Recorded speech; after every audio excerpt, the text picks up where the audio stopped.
Well, good afternoon, Smithsonian colleagues, and welcome to the Staff Learning Series hosted by the National Museum of American History. My name is Adam Rozan, and I'll be your host and moderator for today's talk. The Staff Learning Series aims to explore the trends, topics, and research relating to the public so that we may better understand our current and future audiences. For today's talk, we are joined by Dr. Rodrigo Domínguez-Villegas and Julia Silver from the UCLA's Latino Policy and Politics Institute for conversation under Latino Data Hub. Now let me introduce you to our speakers. Dr. Rodrigo Domínguez-Villegas, and I'm sorry for mispronouncing your last name, is the inaugural director of research at the Institute and the director of Latino Data Hub. Before joining, he was a consultant for the Migration Policy Institute in Washington, D.C., where he researched Mexico's migration policies. His research has influenced legislation in the U.S., Mexico, and Canada, and his publications and policy reports have been covered in over 50 national and international media outlets, including the New York Times, NPR, NBC News, Reforma, and LPS. Julia Silver is a transdisciplinary research professional with knowledge of public policy, community well-being, and sustainability. Currently, she's a research analyst at the UCLA Latino Policy and Politics Institute, trained in intersectionality studies. Julie is interested in understanding and addressing systematic inequities that impact marginalized individuals and groups. She specializes in qualitative data collection and analysis. She is rooted in anti-colonialism work, community solidarity, and liberation. Julia holds a Master of Science in Sustainability from Arizona State University and a Bachelor of Arts in Communication Studies focusing on rhetoric from Loyola Marymount University. Please note that this discussion is being recorded with closed captioning, and I'll be helping our speakers by moderating the chat. So please do add your questions there. And lastly, I'd like to hear from you. Please share your thoughts on the series and your ideas for future talks. Thank you. And now please join me in welcoming our two speakers to today's discussion. Thank you both for being here, and the floor is yours. Thank you so much, Adam, and thank you everyone for having us. So again, as Adam mentioned, we are here with the UCLA Latino Policy and Politics Institute, or UCLA LPPI. So at UCLA LPPI, our mission is clear. We strive to create a brighter future for Latinos and other communities of color through research, advocacy, mobilization, and leadership development. Our aim is that these strategies propel policy reforms that expand opportunities for our communities. So in our time with you today, we want to share UCLA LPPI's latest release, the Latino Data Hub. So first, I will verbally introduce you to this tool. Second, Rodrigo will demo the tool. And third, we will open it up to the group for discussion and questions that we so welcome. So with that, I'll go ahead and get started. We're really excited for the opportunity to speak with you all at the Smithsonian today because many of us at LPPI have had great experiences with Smithsonian programs, events, or museums. Personally, I visited the National Museum of American History in DC this past November, and I spent a couple of hours alone in the Presente exhibit that showcases Latino history in the United States. I was very impressed with how the Smithsonian showcased the complexity of Latinidad through this exhibit. From the displays about Latin America's struggle with colonizations, to U.S. immigration stories, to the Somos video about Latino diversity, I was reminded of the breadth of ways to encapsulate the vastness of Latino lived experiences. The Mapping the U.S. Latino Experience section of Presente, which uses data to tell stories about Latinos, really resonated with me because of the work that we do at UCLA LPPI. So we were founded on the premise that Latinos are not a monolith, and that through accurate data, we can change the narrow narratives that have dominated this country on who Latinos are. Latinos are multiracial and multi-ethnic and have a broad spectrum of lived experiences. So after years in the making, a few months ago, the UCLA LPPI team released a powerful new digital tool that demonstrates the rich diversity of our communities through data. This tool, again, is called the Latino Data Hub. It is a user-friendly data platform that provides advocates, decision makers, and the media with insights to make informed decisions that can improve the well-being of Latino communities across the United States. So using the data expertise of the UCLA LPPI team, we leverage the data collected in the American Community Survey, which is the largest yearly survey collected by the U.S. Census Bureau. On our end, we do all of the coding, data management, and survey weighting that's required to create accurate and reliable estimates on a wide range of indicators of Latino well-being at the national, state, and county levels. So what makes the Latino Data Hub unique? First of all, there is a breadth of issues that are covered.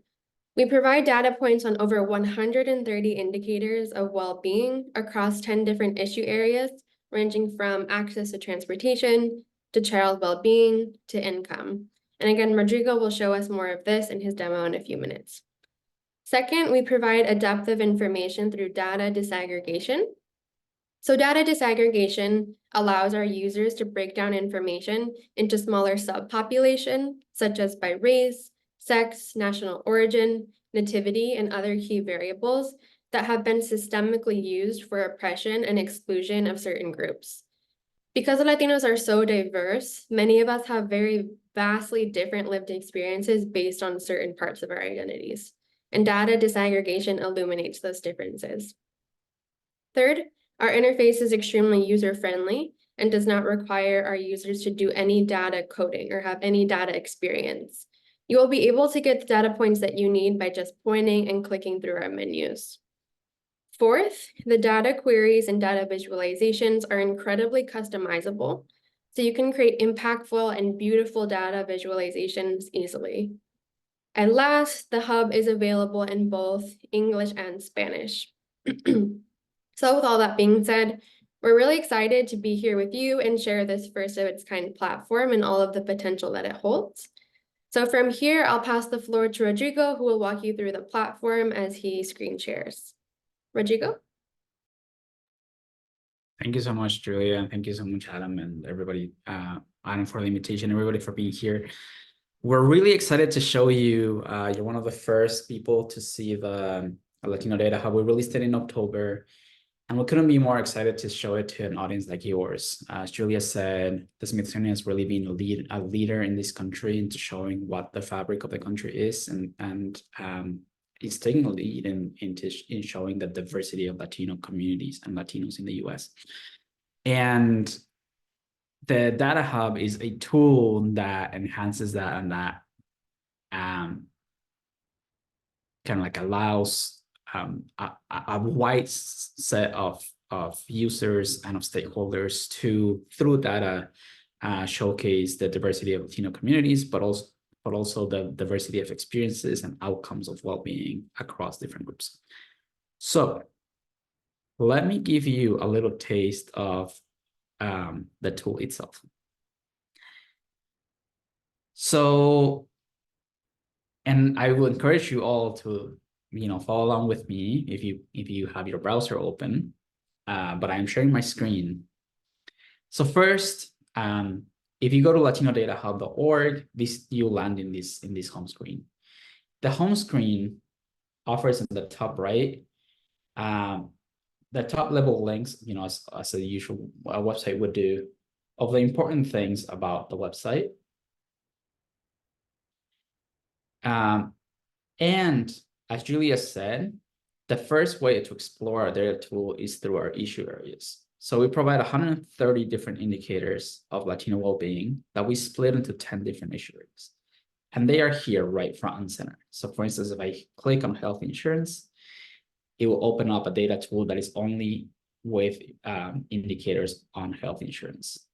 And the same would happen if you click on any of the other 9 issue areas. Here on the right-hand side panel of the homepage, we have tutorial videos that allow you all to watch them and then learn how to use the tool.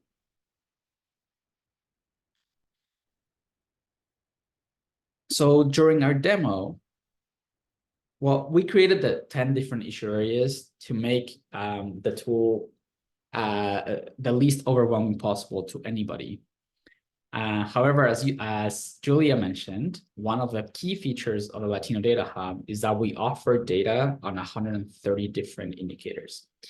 The way to have all of those 130 different indicators in one data tool is to go through the custom graphs. So if I click here on the custom graphs, this is where I would land.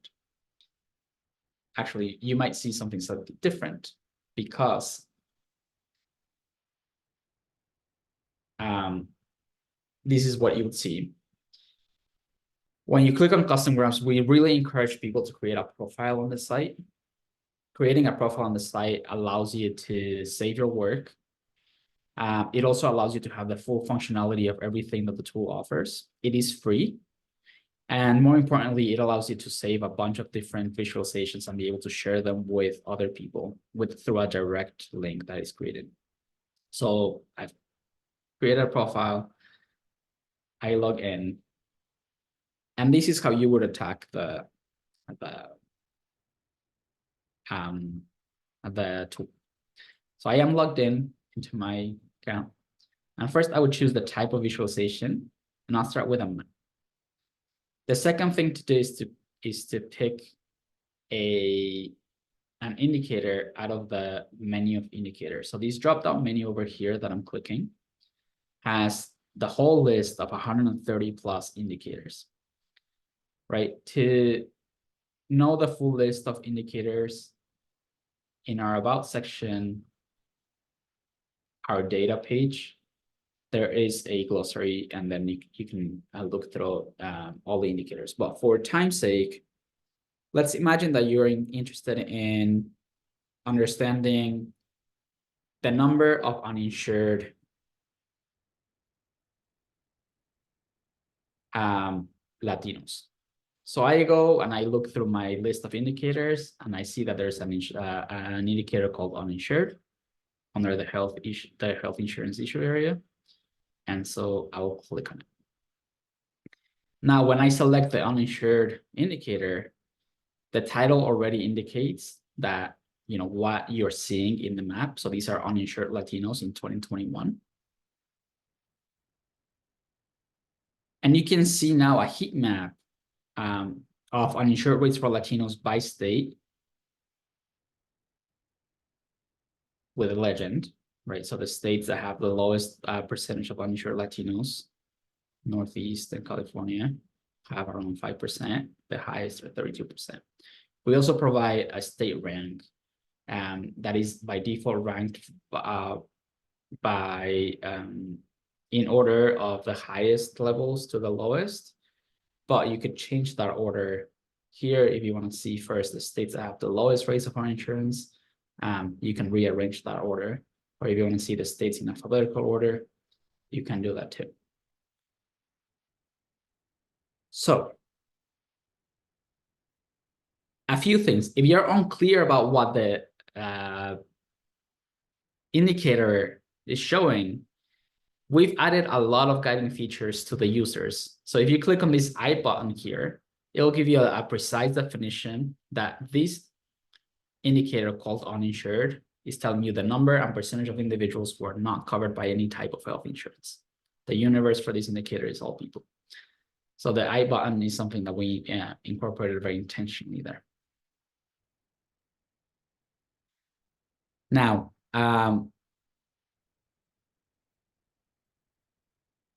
if you click on a specific state, something that we call a tooltip will show up. And that gives you more information about that specific indicator for Latinos in that state. So for example, I clicked on Texas, and it shows me here that Texas is number 5 in the percent of uninsured Latinos. There are over 3 million Latinos who are uninsured in Texas. And then it gives me a table about what percent of Latinos are uninsured. And then it breaks it down into the types of insurance out of those who do have insurance, what kind of insurance they have. Of course, we give percentages and numbers also. Now, a second feature that Julia said that was really important was the depth of the information that we provide. And we do that through data disaggregation. And to showcase that, if you click on View Chart, then what you see is a bar chart of the same indicator, right? So I haven't changed my indicator. So these are uninsured individuals in the United States in 2021. And now they are compared by racial and ethnic groups. So we have an overall population bar, 9% of all individuals in the US don't have health insurance. and then we have the Latino bar, and then we compare Latinos with other major racial ethnic groups. Again, we built some guiding features here. So if you hover over the bars, you'll see what we call a tooltip again, which gives you a sentence where you can read out loud and tells you that this bar that I'm hovering over right now, 9% of individuals in the United States are uninsured. If I hover over the Latino bar, it tells me 18% of Latino individuals in the United States are uninsured. So the first thing that we do is that we compare, major racial ethnic groups across each other. Now, this is where things start getting interesting. Because if you click on the Customize button, you can first change the comparison group. The default was racial ethnic groups, but if I click on Latino descent groups and click Submit, now I see the rates of uninsured in the United States for different Latino descent groups. For Mexican, well, first the all Latino bar to know the reference. And then what is it like for Mexicans in the US or people of Mexican descent, people of Puerto Rican descent, Cuban descent, Dominican descent, etc. For Central American, people of Central American, South American descent in the US, we provide first as a default an aggregate bar. But if you want to disaggregate it even further into the different countries, you can. Right. So for instance, if I want to see what percent of Hondurans in the US or people of Honduran descent in the US are uninsured, I can add the Honduran bar, and now it's added right here. I can take it away if my visualization is too busy and I'm not particularly interested in Hondurans. So the visualization is very, very customizable. Also, for instance, let's imagine that I'm particularly interested in understanding Cubans and comparing them like with the all Latino bar. I could create a visualization that only looks like that. Cuban versus all Latino. So it's very customizable. I'm gonna add my groups back on, at least some of them. So that's the first part of the data disaggregation. Now, data disaggregation is incredibly important in policy ideation, because if you don't disaggregate data, you might be losing particular disparities across what I call axes of stratification, which are historical characteristics of people that have been used historically to include or exclude people from resources. And so through the customized menu, you can start adding data disaggregation into your data query. And let's start with disaggregating now these data by sex. I can do that by clicking on include sex comparison. And if I click on include sex comparison and click submit, now for each group, I have two bars. I have one bar that shows me the percent of men who are uninsured, and a lighter bar the opposite. Darker bar shows the women, the lighter bar shows the men for each of my Latino descent groups. And so now I can see a clear pattern. The lighter bars, regardless of which descent group it is, the lighter bars are bigger than the darker bars. So men tend to have higher rates of uninsurance than women across Latino descent groups. But our data disaggregation doesn't stop there. And this is what's really unique about this tool, is that, and what showcases also the diversity, right? Diversity in experiences, diversity in outcomes of well-being. We provide another set of a series of breakdowns over here, including nativity and citizenship, English proficiency, age, veteran status, educational attainment, employment status. So let's see what happens if I click on the English proficiency breakdown. So if I click on the English proficiency breakdown, now for each of my descent groups, I see three different bars.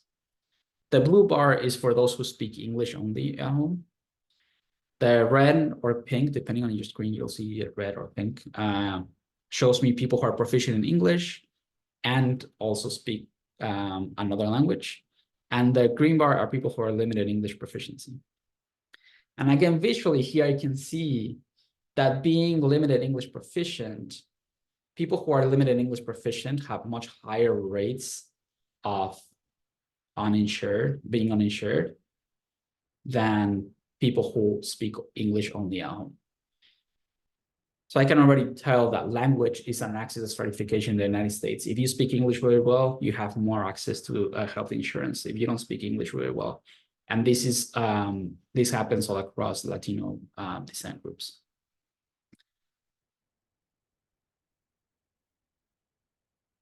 All right. So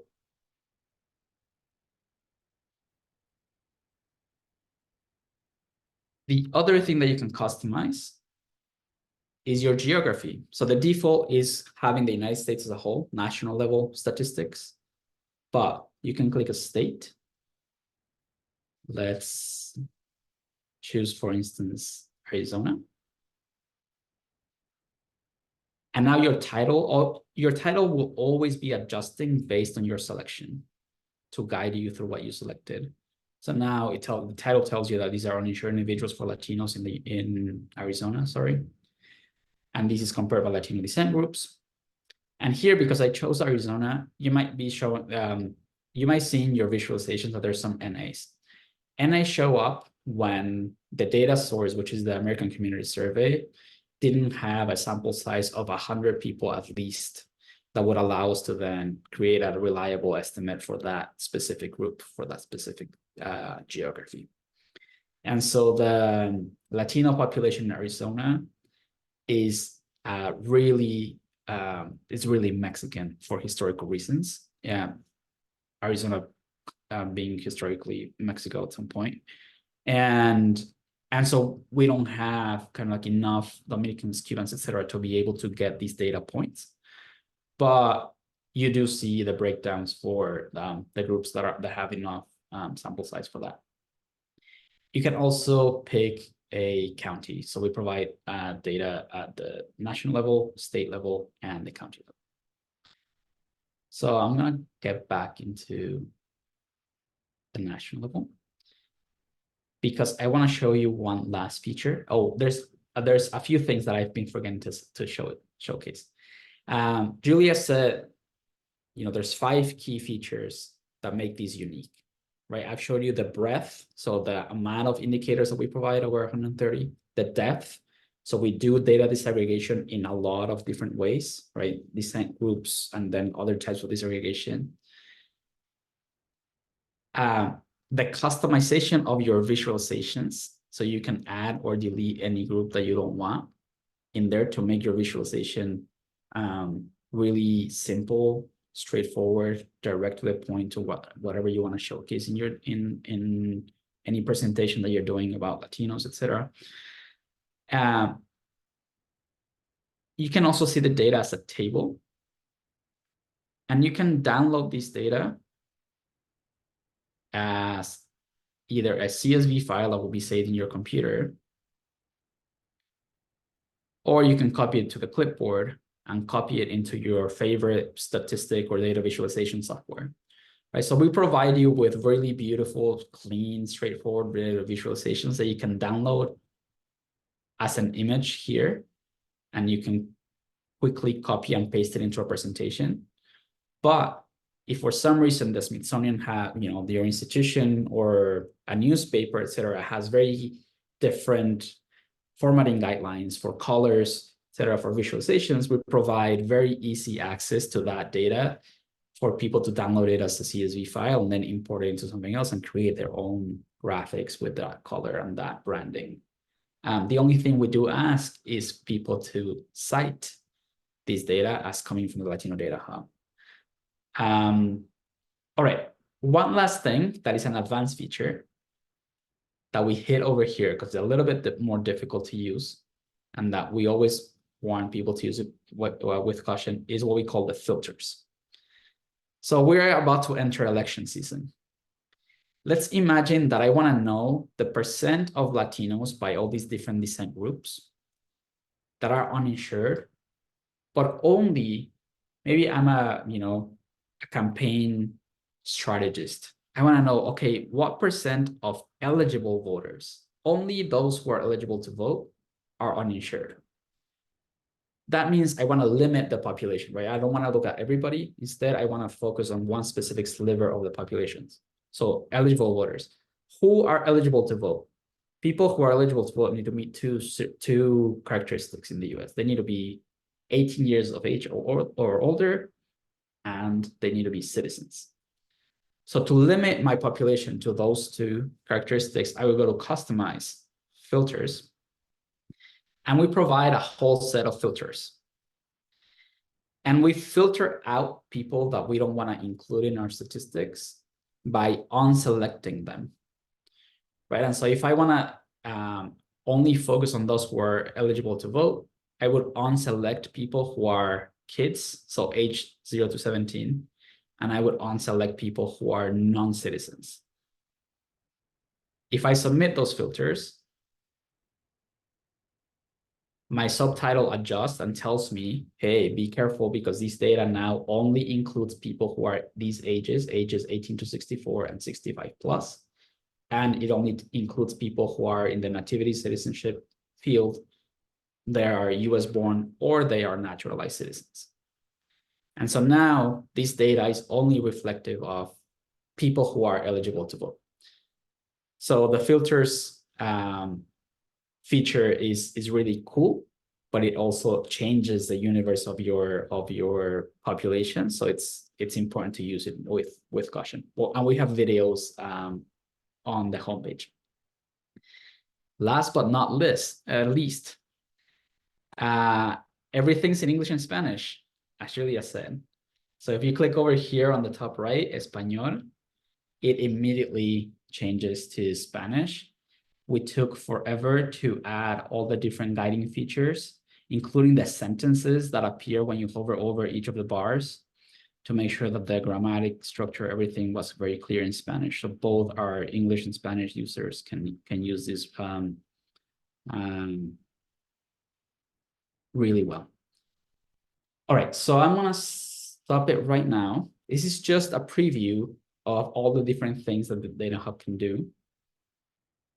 And of course, we wanted to showcase it to you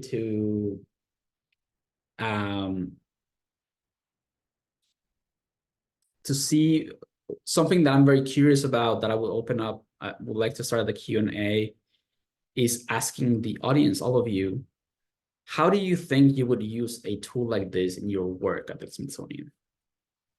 Well, can I just jump in and first say thank you to you both for that demonstration and really walking us through it. It's an amazing product that I can really see why it's taken a lot of time to get it right and make it so just user friendly, to take something such as the American Community Survey and make it that anybody can use it with very little training until you go to the side that you said, the far right, which you have to be forewarned about. It's great. So congratulations on that. And yeah, we'd love to have a conversation. And I was going to ask you all the same question you just asked us, which is how can you see museums such as the Smithsonian and our various units using it? But let's get the conversation going. Please throw in your questions in the chat or raise your emoji hand, and let's have a great conversation. And in the interim, I would love to hear from our speakers, things that some of the biggest trends that they're seeing now that they've had this resource, and where there's any sort of surprises, and will you all start putting together some kind of a data folder, data reports, such as, for example, what you just shared on uninsured, and telling some stories that you're now reading while those on the call are putting together their questions or letting this conversation heat up.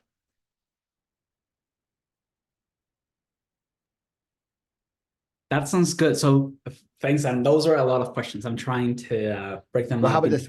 Yeah, sure. Into What have you started to learn? Are you starting to see some data in new ways that you might not have realized before, now that you have it in this way?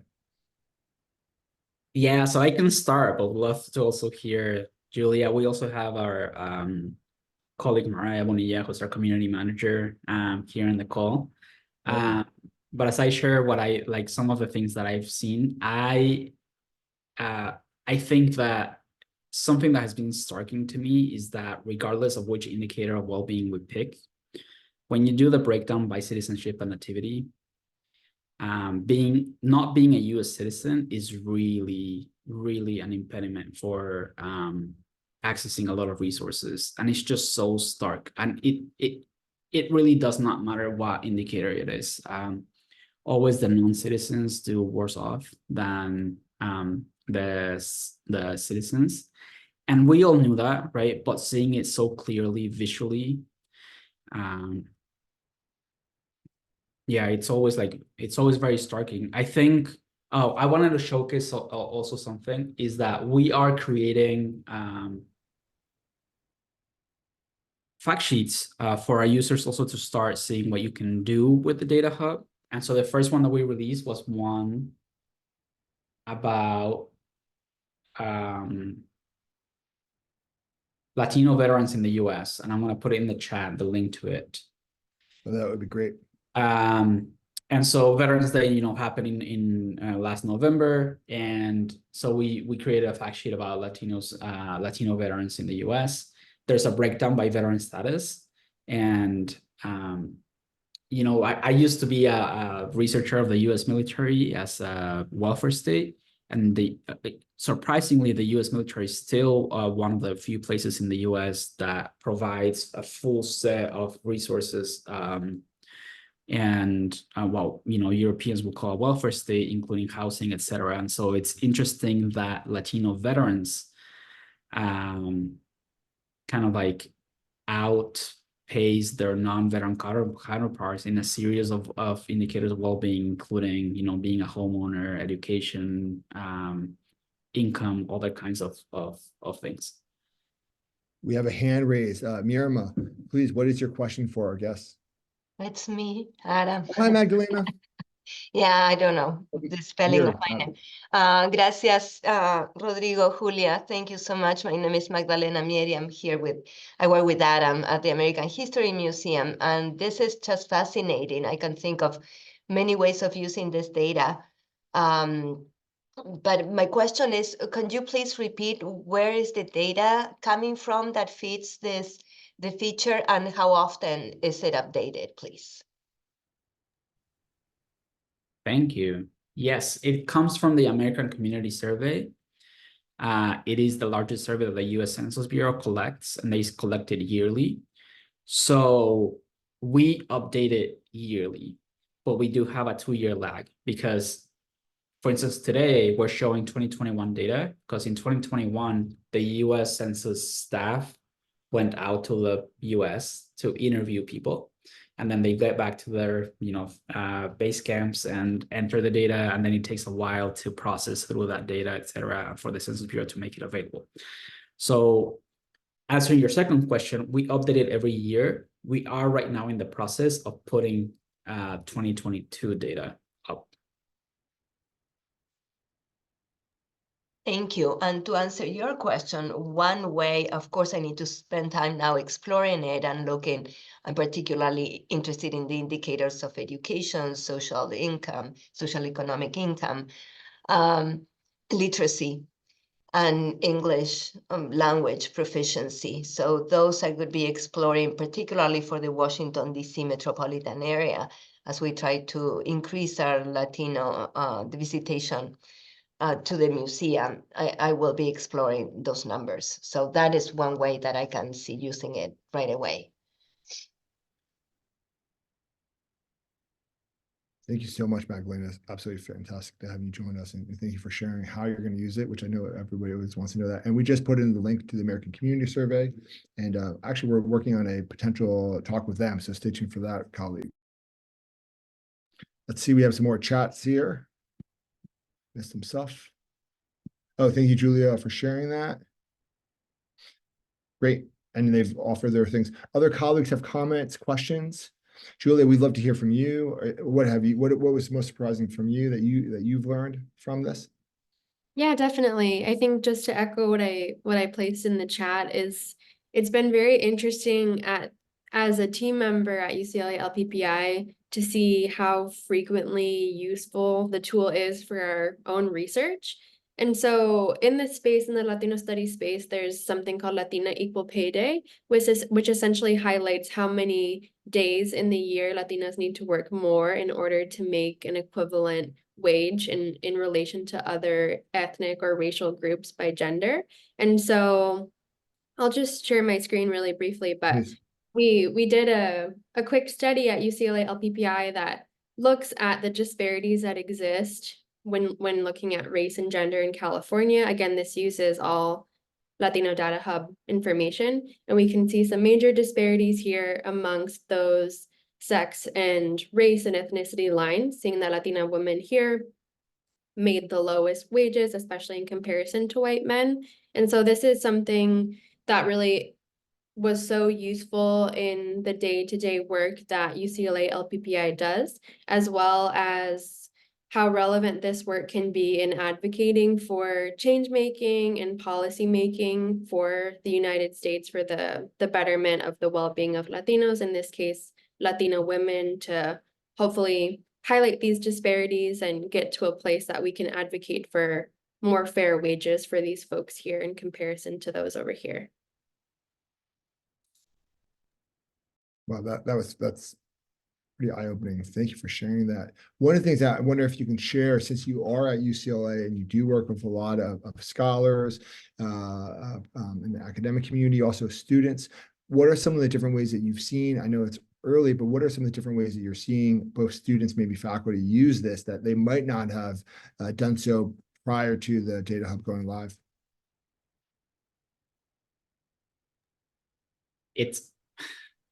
Well, it's in a lot of faculty syllabi right now.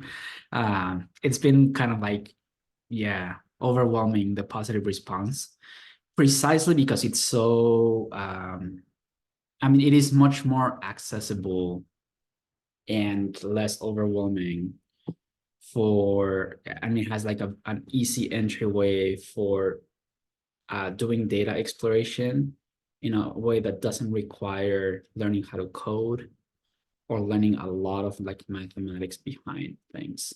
And it's very clear what the application is. So a lot of professors are using it already in their syllabi. I also posted on the chat, we see this as a free resource, right? And there was a few principles that we want, objectives that we wanted to fulfill in this. One is, of course, to showcase the diversity of Latino communities and the diversity of outcomes, etc. The second was policy ideation. Data disaggregation leads to much more equitable policy ideation. The third was democratizing access to data. Like it really takes, to understand the data from the Census Bureau, it really takes, you know, a data scientist to really get through it. And through this tool, we hope that by just point and clicking, you can get the insights that you like. Also, as you saw, it's not, I mean, the main focus is Latino communities in the US, but we also provide data about other racial ethnic groups, not in as much detail, but in that larger. And what I posted in the chat is, if you have any questions or would like to request specific trainings, please don't hesitate to email info@latinodatahub.org, because we are here as a resource, right? The fourth goal is like, we are here as a resource for community-based organizations to be able to utilize these data and to for us to guide people on how to better utilize these data for positive change. So please don't hesitate to reach out to us. Yeah, and folks who reach out to me as well, and I can help get information over. We have a question, and I love questions, so thank you, Luis. Can you search or in the future for groups inside what we call Latinos, maybe would require other data sources?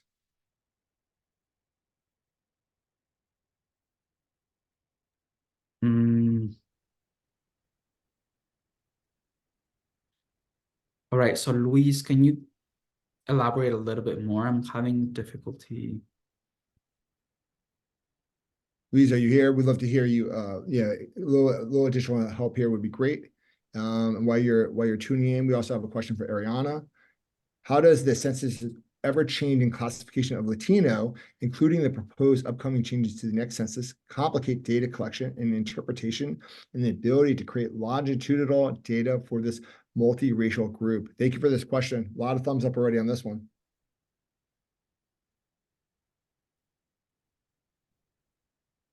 All right, please, can you say a little bit more about your question, and then we'll go on to Ariana's question?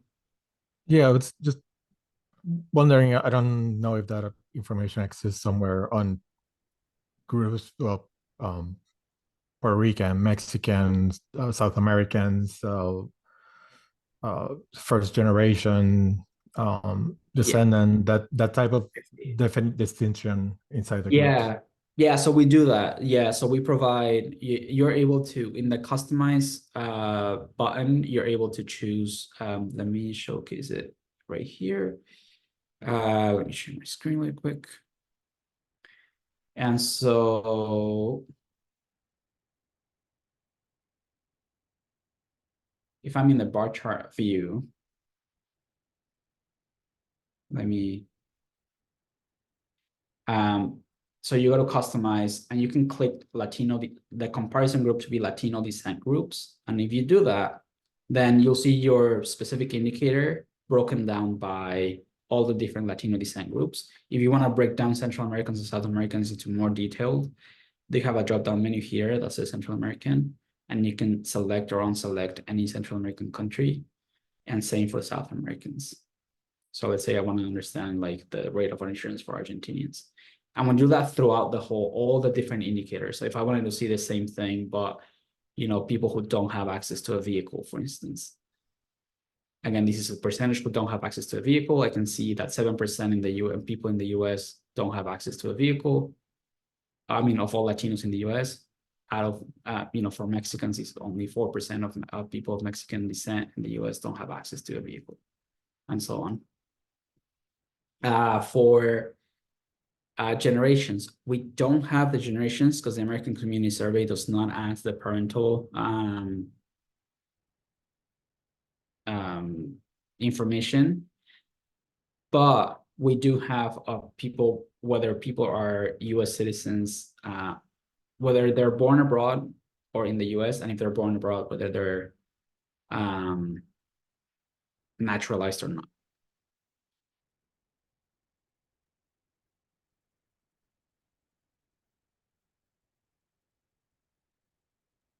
All right, now let's go to Ariana's Thank you. question. So how does the census ever-changing classification of Latino, including the proposed upcoming changes to the next census, complicate data collection and interpretation and the ability to create longitudinal data for these multiracial group? Yes.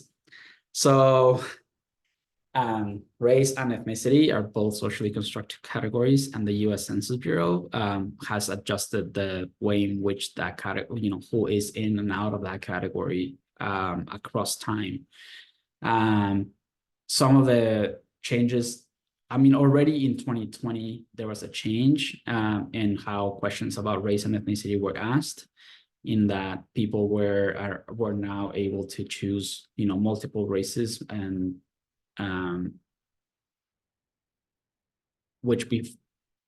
multiple races all at the same time, which before was not a possibility. There are suggested changes to combine. So right now, the way the census does it is that they ask two questions. First, they ask you an ethnicity question, and I would love to Julia to also jump in here because Julia is writing about this right now. So they first ask you, Julia, do you wanna say how they ask you and what the proposed change is? Yeah, definitely. So essentially, currently the census and most of the sub-census data collection measurements ask survey respondents to report their race and ethnicity separately. And so essentially they ask us, what is your race? They use the general, you know, race categories that are understood by the federal government. And then the subsequent question is, are you Hispanic or Latino? And you choose yes or no. And so right now it's required of survey takers to designate their race and their ethnicity, which right now is understood by the federal government to be Latino or not, just distinctly. But there's been a lot of movement, especially in the last decade, that's now really been elevated by the OMB and the Census Bureau, that many folks are advocating for Latino to be understood and kind of reorganized into the race category. So including the major racial categories that currently exist, Latino could also exist in that category. And This has been huge, a huge, huge, huge $1 million question. And I thank you so much for asking this because it really has monumental implications for the accuracy of longitudinal data based on the way that we ask questions about Latinidad. This is especially important because many surveys over the past few years have shown that many Latinos in the United States, if asked a question about Latino as a race rather than an ethnicity, that they would prefer to identify as solely Latino rather than Latino and white or Latino and AAPI or Black or any of the other racial categories that currently exist, because there tends to be in the Latino community at large in the United States a huge sense of ethnic belonging, sometimes more than racial belonging, especially considering the history of Latino movement to the United States. And so this is essentially the issue that Ariana, apologies for not knowing the pronunciation, is bringing up about what does this potential change for Latinos being designated as a race mean for the data hub, for data accuracy in general. So I don't know, I'll pass it back to Rodrigo to see what you think related to the hub. I mean, basically the changes make it really hard to allow crystal clear comparisons across time. What do we do in the data hub? You'll see that anytime that we do, there's a third comparison group that I didn't show you, that is we call Latino racial groups, which are the intersection of being Latino and Black, being Latino, Indigenous, being Latino, Asian, Latino, and white. We provide a lot of explainers on how to be cautious with how to interpret the data, because basically you won't be able to compare apples to apples because of the changes in the definitions of who is Latino, who's not Latino. And then how do you ask the question? How do you ask the question has really showed that people's responses really matter. Like the way in which you ask the question yields different responses in people.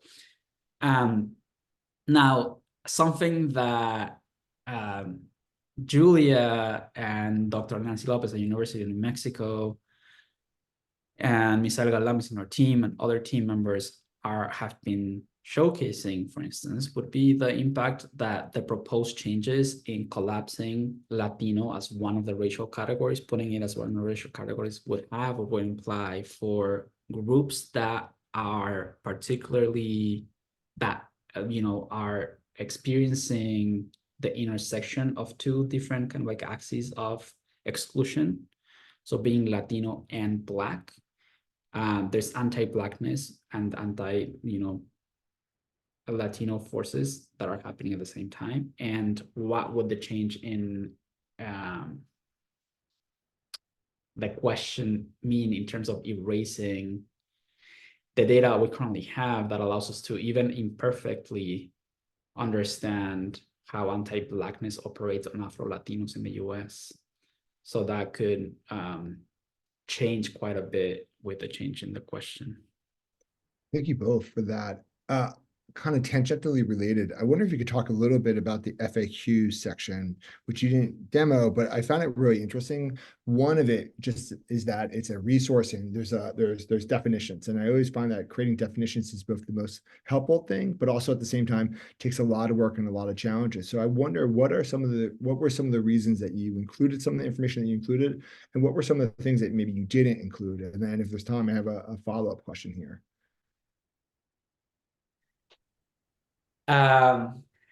So basically, it's hard for me to say what we don't include, because we really want to guide the users of the Latino Data Hub into understanding. I mean, data is imperfect, right? Especially quantitative data is imperfect. All types of data, qualitative data, all kinds of data are imperfect. All of our data collection, there's error in the collection, there's error in the and the understanding of definitions, etc. So we provide a lot of guidance there. A lot of it is in the FAQ. The choices of what are the frequently asked questions came from past experience in building similar things, but also we tested the tool with hundreds of users that range from middle school users to professional users. And these were, a lot of them were like the frequently asked questions by those users when we tested the things. And then other things are just things that are really important for our users to know, including what you said, like the definitions. And going back to Ariana's question, it's really important to know what are we using as a definition to define Latino, to define the other racial groups. And I mean, we're limited by our data source, which is the Census Bureau. But yeah, so that's what we include in the FAQs. But in the About tab, there's other things. There's another tab called Our Data. And in the Our Data tab, there's even more explanations about each of the specific indicators, what it measures, etc. So we try to put as much guidance in throughout the tool, and there's a lot of like little I buttons, and those, when you hover over them or you click on them, it'll show you an explainer in case you need it. Yeah, it's wonderful. There's a lot of great data, and I just see many different ways that people are going to come to the Data Hub in addition to the data, such as your definitions and some of these other areas, because it's very carefully and clearly written. So I guess my follow-up question here, and I would love to hear more questions from my colleagues. So please, emoji hands, questions in the chat, or even comments. We have experts, and they can help us get some information. What are some of the additional changes that we can expect? What are some of the things that you're hearing, maybe from different audiences, such as non-academic, general public, maybe students, that we might foresee? And then we can get to this great question that just came in while we all read it. So what are some additional changes that are coming? I can jump in. So just to iterate, this is the first iteration of the existence of the Latino Data Hub. That, first of all, we're super open to hearing how else, including what we already have, would be useful for all of you. I think that we've heard such valuable feedback from so many different audiences, academic, non-academic, lay folks, community-based organizations, about how, in addition to what we have, could be useful. I think one of the most prevalent things that we've received feedback on is how useful additional health measures as well as environment measures would be useful for understanding Latinos, especially considering that, as most of us are aware, that environmental injustices are more likely to impact communities of color, such as Latinos. And so this is something that at UCLA LPPI we've been thinking really deeply about. As Rodrigo has mentioned a few times, one of the major barriers really that we're just facing is what questions are being asked of the American public, the folks who live in the United States. And so oftentimes we are faced with the barrier of what questions are asked on the American Community Survey, the Current Population Survey, any related survey such as those. And that right now we don't currently have a national survey that inquires about environmental experiences or health on a very deep level. And so that, again, that's kind of something that holds us back from expanding in those areas. But we are definitely thinking of creative ways that we can, work with those barriers to figure out meeting the needs of folks. And so right now we're in conversations and iterations about what Latino Data Hub 2.0 might look like, with additional data collection instruments and tools and indicators, but also trying to relish in everything that we are currently in as well. So there's lots of ideas circulating in our organization. And again, just encouraging, after you all take some time to look through this tool, to reach out to us and let us know as well what else would be useful on your end. Well, I really appreciate that offer. We just got a lovely comment in from our colleague at Smithsonian Gardens. So thank you so much for that. We've shared in the link 2 examples from our great guests, links to this site. You can find it. If you have any more questions, please do reach out. This is a wonderful tool, and please do reach out to our colleagues at the Latino Data Hub to share with them insights or ideas or questions that you might have, or ways that you think that you can use this data. And I'm sure they would appreciate hearing from you. I want to thank you all again for presenting. It's been great. And thank you for everyone who joined today's presentation. I look forward to seeing you at future Staff Learning Series talks. Thank you all, and have a great day.